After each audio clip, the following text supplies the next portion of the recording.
Good morning. So most of us probably know me. So I'm Dr. Ghosh. That's my skydive campaign. So I'm doing a skydive next month, yes, 20th July. And it will be a picnic for us, patient panel members. And British Liver Trust asked me to come up with a catchy phrase. So that's my phrase. If you want to fly like an eagle, jump from the cliff. You will be amazed how wide your wings can spread. It's not my quote, anyway. I made it up based on somebody else. So the thing is, why you're doing this? Are you all kind of finished writing our health objective? Just one or 2 points. Don't write too much, because just a key thing that you want from the workshop. And if I can ask one of the members to just collect all the papers and give it to me. So your name, your mobile number or email, and just one key thing or two, maximum 2 key things you want from the workshop. What are the health aspects you want me to cover? So I'm going to show you the agenda for today, which is, if you can read, first we'll be doing some stretching stuff, yeah? How not to sleep. So sleep is a big thing. Then, is stress killing you? Then a break. Then how to set your health goals, Stickman model. Then we talk about body composition, not fat loss, because we have been focusing too much on weight loss, fat loss. But it is not about weight loss or fat loss. It is more to do with body composition. So if you're underweight, you go to optimum. If you're overweight, you come to optimum. So it's all about how we can get the perfect body composition for perfect health. And then how we can reverse the fatty liver and reverse diabetes without any medicine. Briefly cover my story. So today Mr. John Doyle will share his story. And last QA, particularly I'll be taking questions on Crohn's disease and vitamins, because these are the 2 topics members asked me to cover. So if everybody now swing their chair to face me, hopefully you have written your health goals by this time, not the problem. Just swing your chair towards me, please. If you swing your chair to face me, please. Yeah, little bit, not too much. I don't want all attention, just a little bit of attention. So if I can ask everybody to stand up, we're going to do some little bit of exercise. Yeah, because everybody's feeling sleepy. Just stand up, unless you have got some sore knee or hip. Yeah. So first, if you just start rubbing this like this, yeah, you should feel some heat generating in between your two. Yeah. Can you feel it? Yeah. And now can you all come towards the front of the room? Yeah. Come to this side, because we'll be doing some more vigorous movement. Yeah. Find a pair who must not be your own pair. Yeah. Find a stranger. Can anybody find a stranger? Somebody you never met. Yeah. Find a stranger. You need to find a stranger. Have you all found a stranger? You need a stranger. Yeah, a stranger. Ready? Now, can you shake hand with the stranger? Shake hand with the stranger. Yeah, and shake hand with the opposite hand. Yeah, opposite hand. Okay, now do this. Yeah, look at me. Yeah. So now with your right hand, like this, opposite hand, and then opposite. As fast as possible. 1, 2, 1, 2, 1, 2, 1, 2. Faster.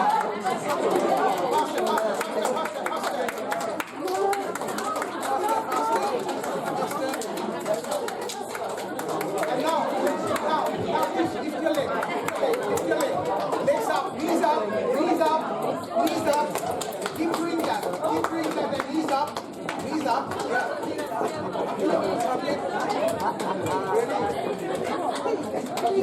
Ready? Now sit down. Go back and sit down, yeah. Thank you. So you kind of reasonably warm up. Did you enjoy? Yeah, a little bit of activity, because you're all feeling sleepy probably.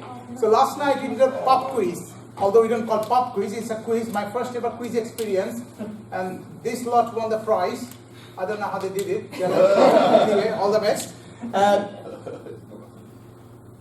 Now, who is the youngest in this room? Me.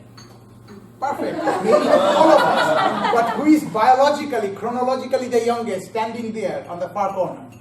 So I picked Ghosh up this morning, and I was asking about the health workshop because this is his 4th workshop.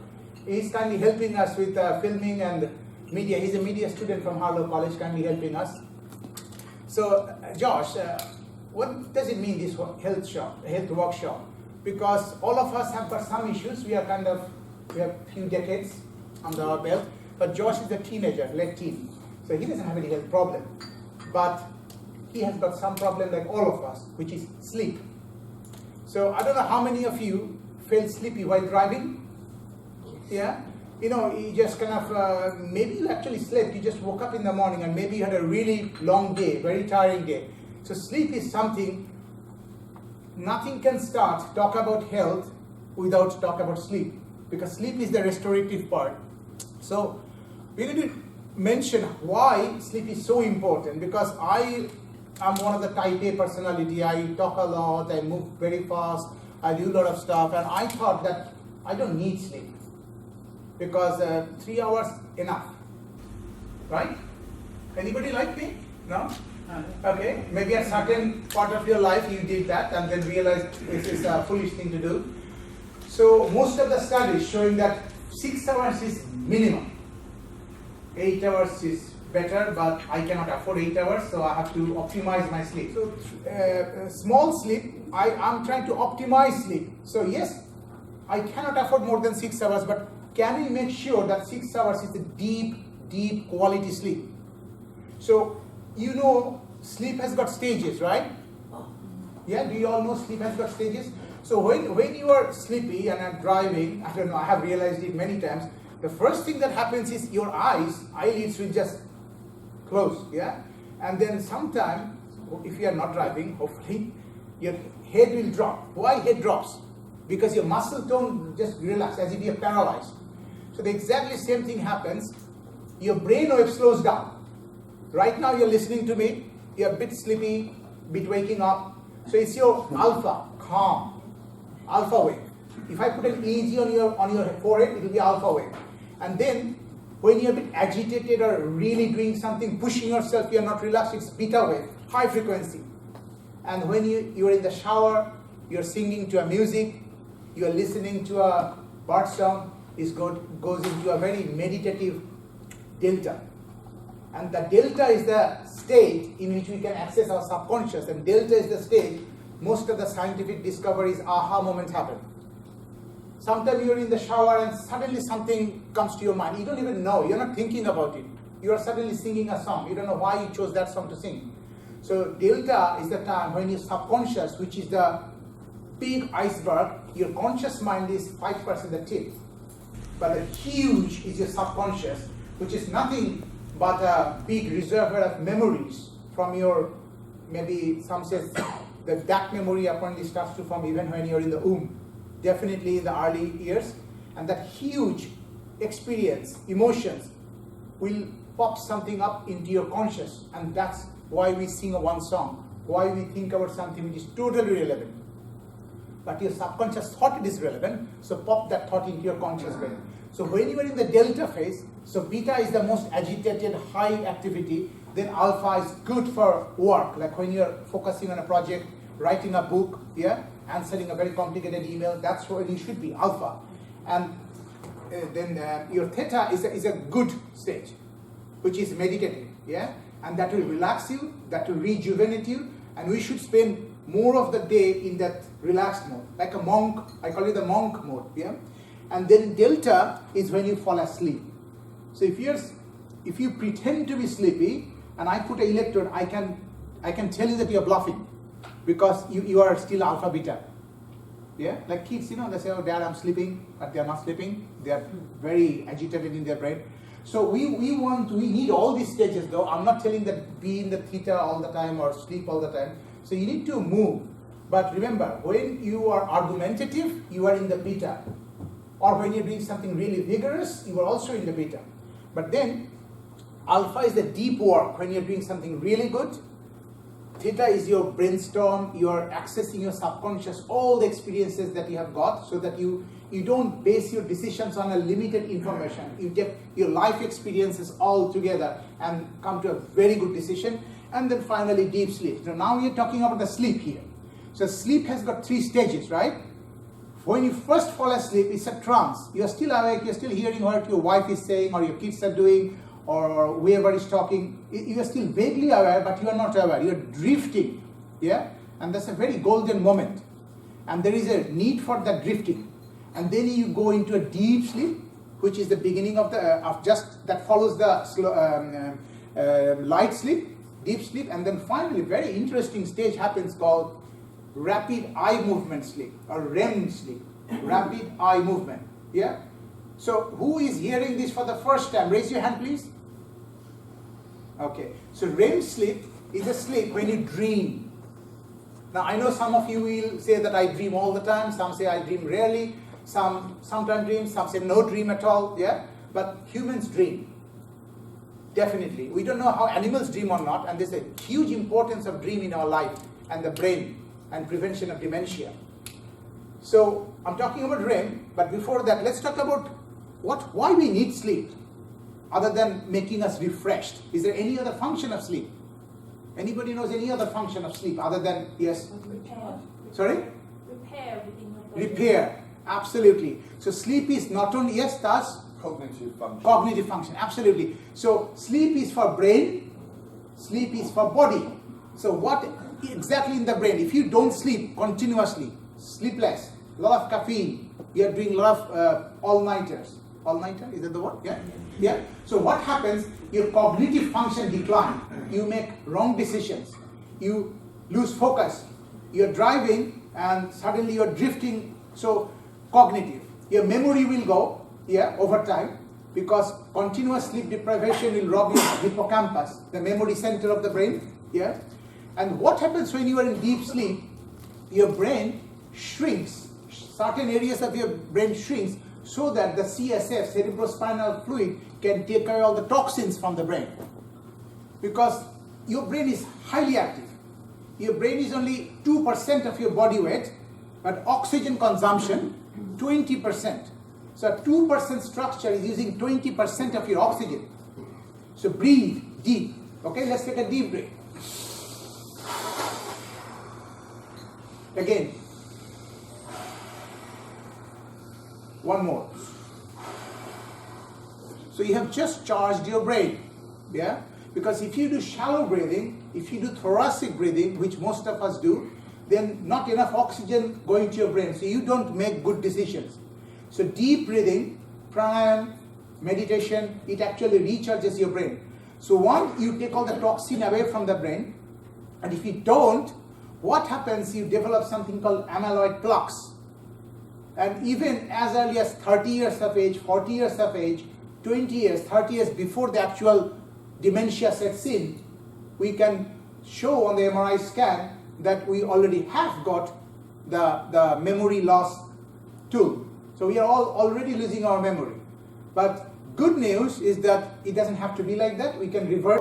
We need sleep to refresh our brain, cognitive function, logical function, prevents dementia, prevents memory loss, and I'm talking about chronic, yeah? One night, okay, like last night I was trying to think like what to talk, and as you know, there is no PowerPoint, almost, and the audio system didn't work, but every time we are getting better. Those of you who are following me, I'm still putting this on because I wanted to look cool, so I'm still cool, but it's not working. But I can promise you. So next time this will work. Sleep is important for body. What particular aspect of body function is so important? Immune system. So if you are chronically sleep deprived, there is a cell in the body called NK cell. Anybody heard? Natural killer cell. It's like a secret service agent always looking for cancer cells and bad cells, mutated cells, bad DNA, and killing it. So it's our own body's secret service, yeah? And if you don't sleep, we can prove that your NK cells, natural killer cell population, goes down by 40%. Every day in our life, we are developing cancer cells because the cells are getting older. Obviously, we see more cancer in the old age. That's the reason. Because when you're in your 20s, 30s, other than some odd cancers, which is childhood cancers, you're not at risk. But by the time you're 40, 50, breast cancer, prostate cancer, skin cancer, why?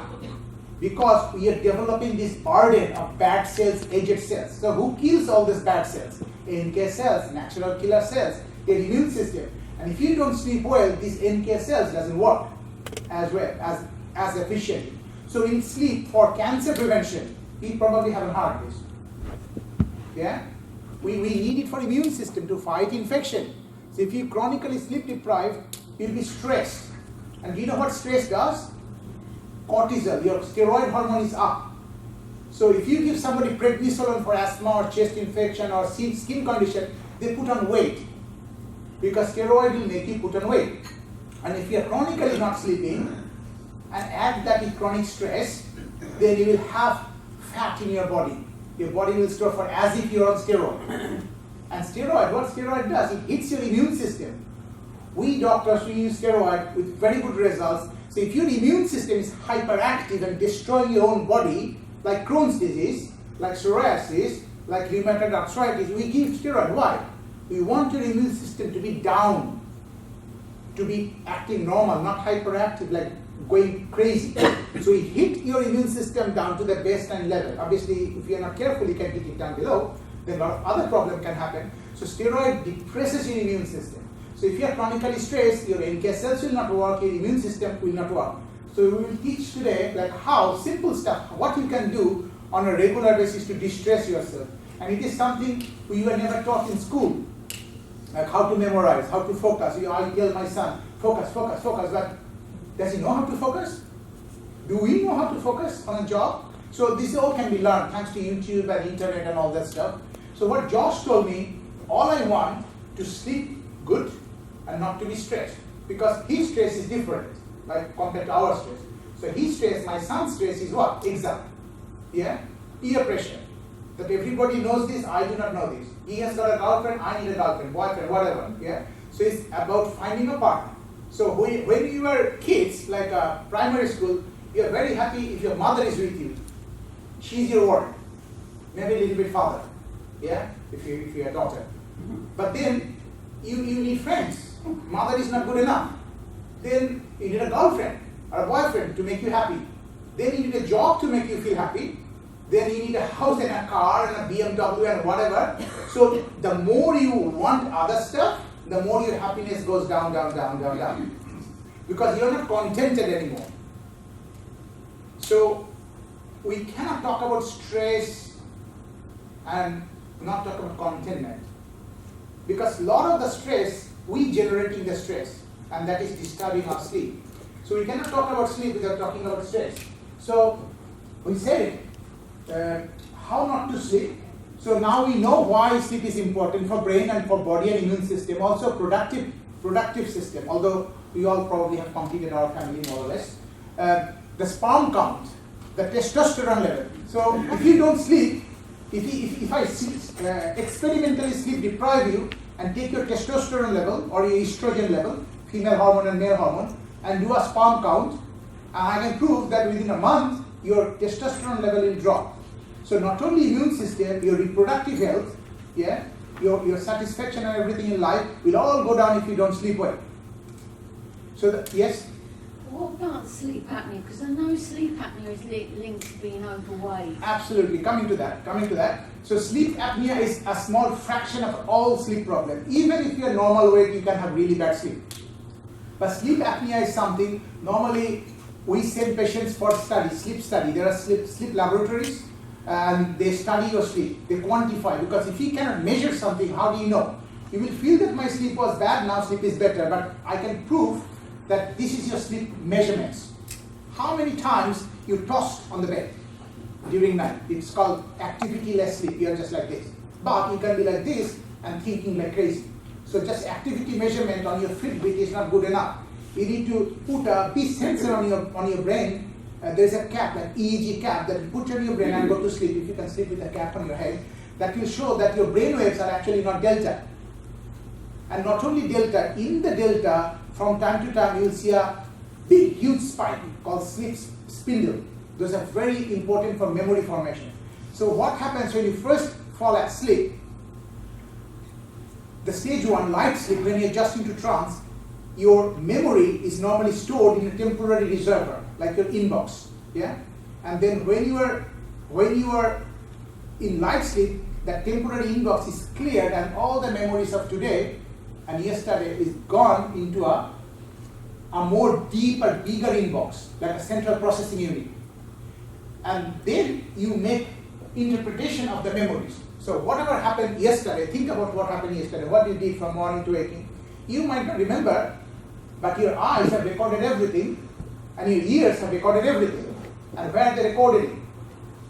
In your hippocampus, your memory center. Obviously, you have got separate memory centers for eyes, vision, etc. But they all feed into hippocampus. And hippocampus is the area which shrink in chronic stress. And it is proven on functional MRI scan. And with meditation, with de-stressing techniques, we can show within 3 months your hippocampus is growing back again. So it's good news that we can do something about it rather than suffering like this is my gene, my mother has dementia. Your mother had dementia, yes. Maybe your genetic tendency is more, but only 25% is gene, 75% you can change everything. It's called epigenetics, beyond the gene. So you're not doomed, we are not doomed for life. Yeah? Even if my mother is alcoholic, father is alcoholic, I don't have to be alcoholic. If they suffer from some chronic fatigue syndrome, I can say yes, I have got a tendency because my mother, but look, 75% I can do something about it. Yeah? Agree? Yeah? It's in our hand, we can do something. But the problem is, we don't talk about this in the hospital, do we? In the hospital, if you come to see me, or see a respiratory doctor for your sleep apnea, or see a musculoskeletal doctor for your joint pain, we don't talk about this. We do an X-ray, we do a blood test, and then we say, oh, do nothing, or do this. Very simple, 2 minutes advice, isn't it? That's your experience. You have been to NHS clinic, private or non-private. That's all we do. So this workshop, I created out of frustration. The frustration is that if 75% I'm missing out, what kind of doctor I am? Because we are trying to fix broken people. But can we not also promote their health? And the health promotion will not happen unless I change your brain. Because we kind of know what to do. We all know that sleep is important. But unless you know why it is so important, then now I will tell you 10 steps of good sleep. Then maybe you will try to do 2 or 3 of those. But if you don't know that sleep is killing your brain, memory-wise, sleeplessness is killing your sperm count and testosterone level and your muscular strength and your immune system and making sure that your chance of cancer is much higher, now you know why. Yeah? So now let's talk about the REM sleep. Why we need REM sleep? During the REM sleep, you are paralyzed. You see dream that somebody chasing you and you just cannot run, you just running like that, and see your legs are so heavy. Why that happens? Because that's a protective mechanism. Because when you see a tiger in the sleep and you want to run, you should not run. Because it's dangerous if you try to run in the sleep, isn't it? So the body has completely paralyzed your whole muscle, you're floppy, but your eyes are like.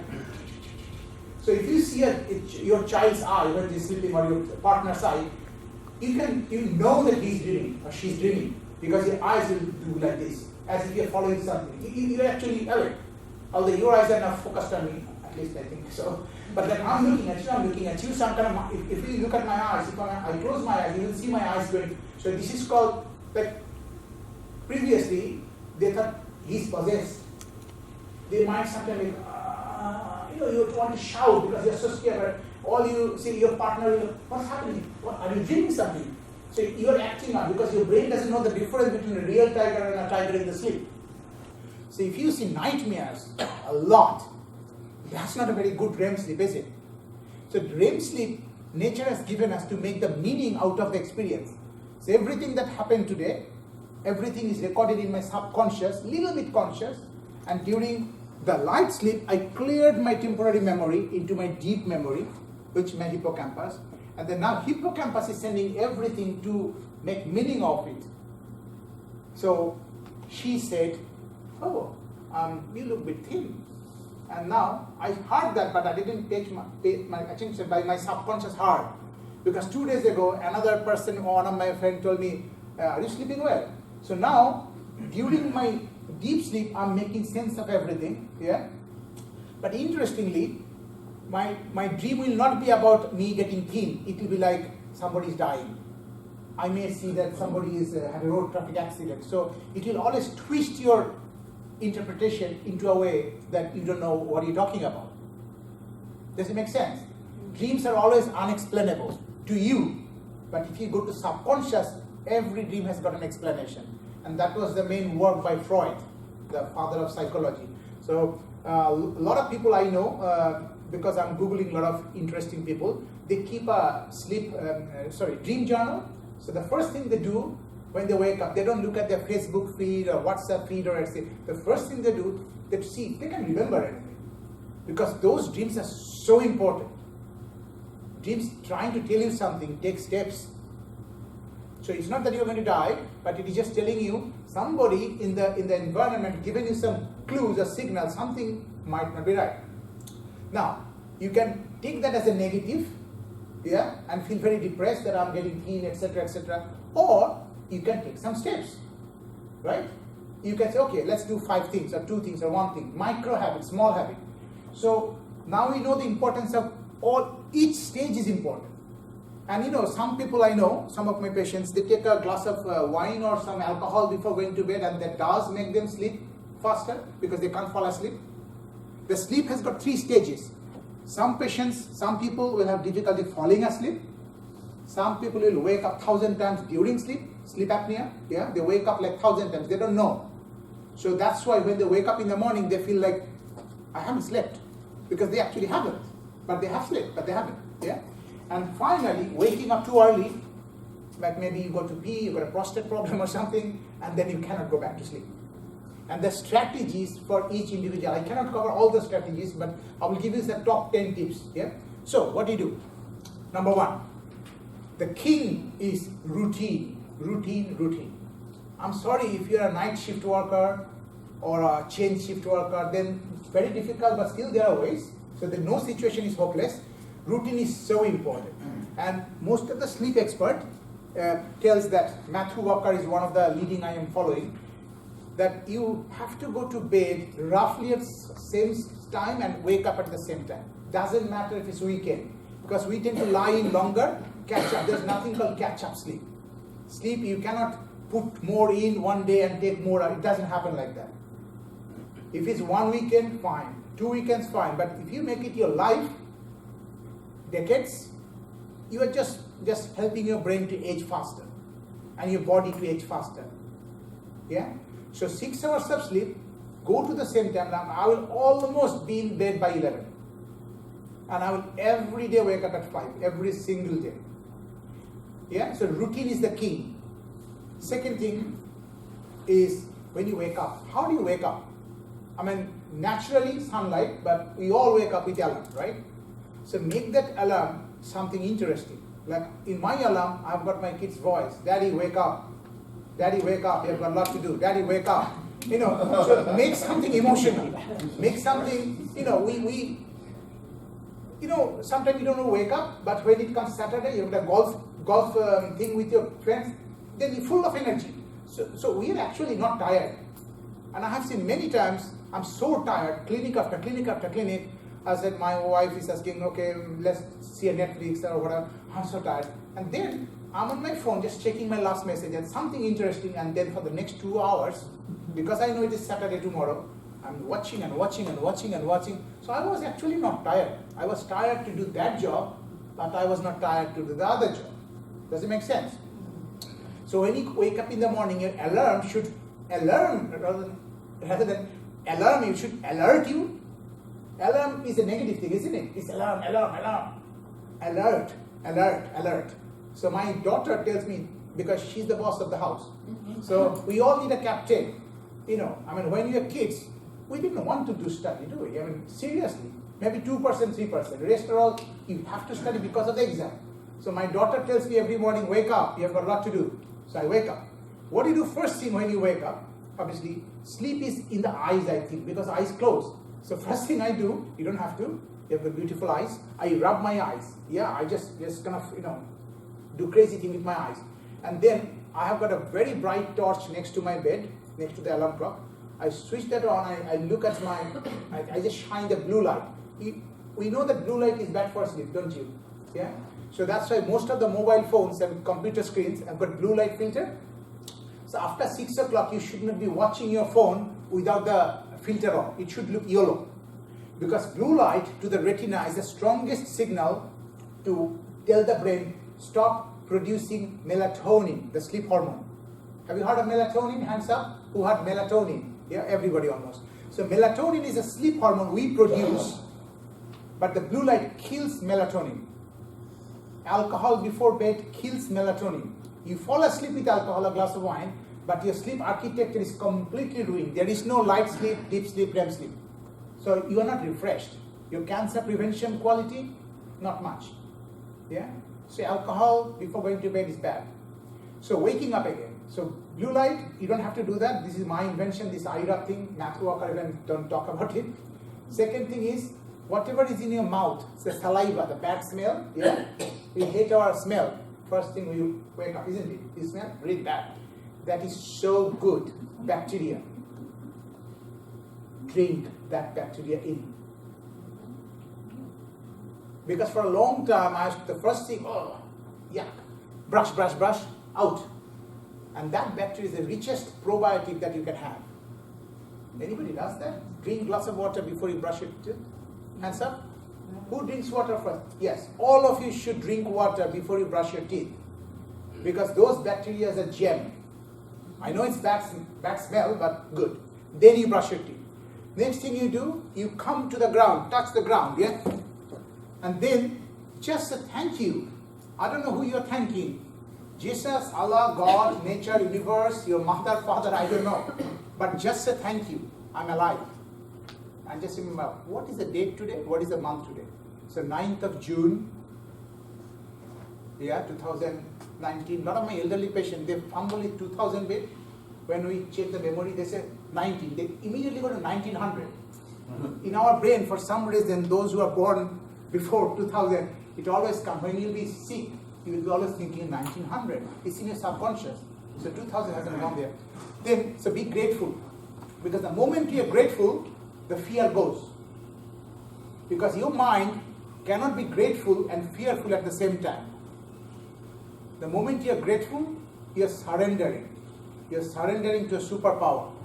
If you don't believe in God, call it nature, universe, or your subconscious mind. You have to surrender. You are nothing. We are nobody. But we can be huge only if you surrender. So surrender to the superpower. Say, I'm grateful for yesterday, and I'm grateful that I'm alive today. Every day millions die in their sleep. Young, old, etc. Lot. Even healthy people die. Particularly those who are type A and who boast that I only sleep three hours a week, and they're Hong Kong in one night, next night they're in Tokyo, then other night they're top executive. They're brilliant, but they die. They die early because of sleep. Yeah, arrhythmias. Their cortisol level is so high, stress level is so high. They enjoy the stress. It kind of gives them a kick. It's adrenaline kick, motivation kick, but they die. Yeah, or not die, stroke, whatever, something bad will happen. So be grateful. Yeah, you grounded yourself. Yeah, no socks. Yeah, there is carpet everywhere now, but anyway. So I normally go out, touch my car, because my car takes me everywhere. I clean my car every morning. It's kind of a thing I have been doing for a while. And I walk barefoot outside, even if it's winter, and I come back. Yeah. So you grounded, you become grateful, you ate all the probiotic germs, bad smell in your mouth, you splash, yeah, then you do face wash, whatever you want to do, and you brush your teeth, yeah, you are just starting the day. What will happen if you don't do that? If you just think, let me hit the snooze button. Every alarm clock comes with snooze. You know, that's the worst invention. Because the moment you hit snooze button, you're telling your subconscious, I'm defeated. You, in your conscious mind, last night set the alarm 5 o'clock, and now say, no, not 5, maybe 5:30. When 5:30 comes, maybe another 10 minutes, and do you know what happens during those half an hour, 10 minutes? Crap. inside your brain. You think you're sleeping, you're not. And that messes up with the whole psychology system, your subconscious mind. You are thinking you're winning, but you're actually destroying your brain. 5 minutes left. 5 minutes left, yes. So top 10 tips, we already started. So please do not hit snooze button, but there is a very good thing that you can try. Certain, the light bulbs which switch on at a particular time. If you don't want to invest money in a Lumi bulb, like an alarm, so half an hour before you want to wake up, your light in the room will suddenly glow. Yeah? So your sleep will immediately go from REM to light sleep. So when the alarm goes in a light sleep, you are more likely not to hit snooze. But if you are in a REM or if you are in a deep sleep, most likely will hit the snooze button because you're feeling like you're hit by a truck. Like, oh, where am I? Yeah, so hit. So you deliberately put your brain into the daylight zone by switching on the light. You're still sleeping though. So the way you went into the sleep from light to deep to REM, when you're in that zone, luckily if you are in this zone, fine, alarm, you wake up. But if you are in that zone, but if every time you set the light, so the light shines half an hour before, and sometimes you can also set some of the Lumi alarm also, play some music. So noise and light, this is the wake. Silence and darkness, sleep. So wake, now you're at it. So no snooze, please. Try not to hit snooze button. If you have to give early, go early to bed, half an hour early. If that's your practice, because you're killing your brain by snoozing. Other thing, no coffee after 6 p.m. Because coffee, like alcohol, disturbs your rhythm of sleep. No coffee. Even decaf coffee. Why are you drinking coffee then? Because the purpose of coffee is caffeine. So all these habits that we have made over years, because we have seen other people doing it, we did it, we liked it, but all the likings in your brain.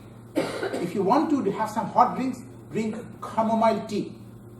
That's the only thing you are allowed, chamomile tea. It has got some melatonin inducing agent, so you can have that hot drink. The other thing which is very important is your room temperature has to be few degrees below your body temperature. So you sleep much better in a colder room than a hotter room. Other thing is air circulation. Open the window at least once a day, even if it's winter. And if possible, put a fan to suck in external air. Much better than the air stuff. We are getting a machine, and we asked Chris to come in, Chris Slater.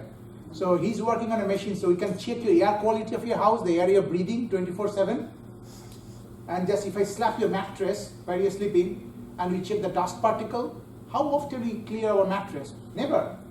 In hot countries, we take the whole mattress out, we get the kids with some broomstick and they whip the mattress, all the dust out, because the mattress, you sleep 1/3 of your life. Get a good quality mattress, spend some money, not on coffee, on mattress, and keep it clean. Keep your room dust free. Airflow, very important. Room temperature cold, very important. No coffee, important. No wine, important. No snooze, important. Lumi light or light, important. Forgetting something. Hot shower. The other way of bringing your body temperature down is taking a hot shower. That will make you hot and lose heat, so you become cold. But I don't want to, because if I take shower, I just wake up instantly, hot or cold, doesn't matter. And when you wake up, I'll be covering this subject, the benefit of cold shower. Every weekend, I will make a bath, because I think it's a lot of wastage of water. I don't do that, I just take shower. But every weekend, I will fill the bathtub, yeah, extremely hot as I can tolerate. Yeah, I even bought a thermometer to check it and increasing it. You can train your immune system is under the skin. So the only way you can stimulate your immune system is by stretching it. Take it to the extreme heat, take it to the extreme cold. We live in a protective bubble, always 22 degrees. So our body has lost ability to adapt. And that's why Crohn's happens, that's why psoriasis happens, all the skin diseases happen. Because if you take your body, and I've seen patients with a lot of skin disease, they go to a hot spring. So put some Epsom salt in your hot bath, dip your whole body as long as you can, or 10 minutes maybe, yeah, maximum. And then change it to extreme cold, which will be too much. So don't do the immersion technique before you do the shower technique. So when you do your cleaning, all done, and do not use soap every single day. Very bad for skin bacteria. Use soap only in the dirty bits, yeah, armpits and groins, etc. But do not use soap and rub like thinking you have to clean. We need these bacteria and oil films. Too much cleaning is really bad. Yeah. Scrub only maybe once a week. Light clean maybe every day, but soap not too much, not good. And use some kind of oil after you bath, because the oil, particularly coconut oil, is very good rather than artificial oil. And hot shower, then at the very end turn it to extreme cold. Initially I was screaming and shouting, and my wife said, what's happening in the shower? And now, even if it's ice cold, I'm just chill. Total ice cold. And so I can now do 2 minutes, 3 minutes, doesn't matter. And there is a technique I will teach maybe later, Wim Hof. And now, last weekend, I put lots of ice. I posted a video on the group, yeah. And it's got 15 minutes. I was in an ice bath. I didn't shiver. And why? Because, it's a big topic. Okay, it's so good. It will make your immune system so strong, you won't imagine. You won't catch any cold. You will prevent cancer. There's at least 10 things that you will get from cryotherapy.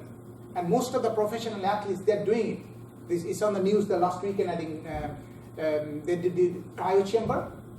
But my strategy is that I don't want to spend money on my health unless it's necessary. So why go to cryo and pay 75 pounds when I can do cryo every weekend in my house? And I can do cryo shower every morning. Yeah, so it's minimalistic.